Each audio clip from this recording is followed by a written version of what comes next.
y'all, it's Alice with Vintage Gallery Teen. So I'm getting close to finishing up my Simon Says stamp card kit, and these are one of my last 3x4s. I decided to fussy cut the typewriter out. I'm going to stamp on the typewriter thanks 3 times, and on the first thanks it didn't stamp correctly, and I kind of like that.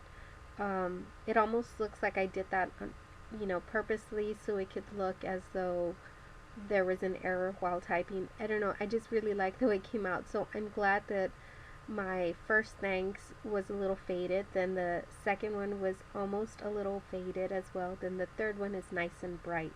I like the way it all came together. I'm also going to use pop dots, and I had to double up on the pop dots so the paper can look folded and a bit lifted. And that's all I do to this, so I'll let you see this with some music, and I'll be back with more videos. Thanks y'all, bye.